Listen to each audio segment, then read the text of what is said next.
பாருங்க இப்போ பயிற்சி 1.6ல 3வது ரவுண்ட்ல 5வது கணக்கு. இப்போ 4வது கணக்குல பார்க்கறப்போ நமக்கு இங்க அடிமானங்கள் ரெண்டு சமமா இருக்கிற மாதிரி இருந்தது, நம்ம ஷார்ட்டா போட்டோம்.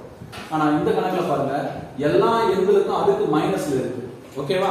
ஆனா அடிமானங்கள் வேற வேற இருக்கு. அப்ப இந்த கணக்கு போடுறப்போ எப்படி போடுறோம் பாருங்க. கொடுத்துருக்க முதல்ல 2 பவர் -1 பெருக்கல் 3 பவர் -1 வகுத்தல் 6 பவர் -2 ஈக்குவல். ஃபர்ஸ்ட் இந்த மைனஸ் எல்லாம் நம்ம என்ன பண்ணோம், மைனஸ் எடுத்து அப்ப மைனஸ் எடுத்து என்ன பண்ணோம், இது எல்லாமே தொகுதிகள் தானே இருக்கு. அப்ப இந்த பகுதி கொண்டு வந்தா என்ன ஆயிடும் நமக்கு மைனஸ், அடுக்கினுடைய குறி மைனஸ் ஆகும் பிளஸ் ஆ மாறும். அப்போ 2 பவர் -1 நான் என்ன பண்றேன்னா 1/2 பவர் 1, ஓகேவா?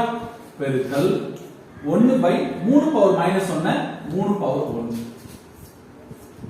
வகுத்தல் 1/6 ஸ்கொயர்.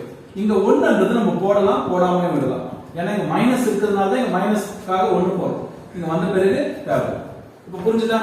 அப்ப முதல் ஸ்டெப் நம்ம என்ன பண்ணோம், அடுக்குல இருக்கிற மைனஸ தொகுதியில் இருந்து பகுதி கொண்டு வரும்போது அதனுடைய அடுக்குடைய குறி மாறிடுச்சு. இப்ப பாருங்க நம்ம விகிதமுறை எண்களுடைய பெருக்கல் விதி என்ன சொல்லுது, தொகுதி தொகுதியோட பெருக்கி போடணும், பகுதி பகுதியோட பெருக்கி. 1/1 பெருக்கல் 1 2 பெருக்கல் 3 வகுத்தல் 1/6 ஸ்கொயர் எவ்வளவு 36. இப்போ 1 × 1 2 3 6.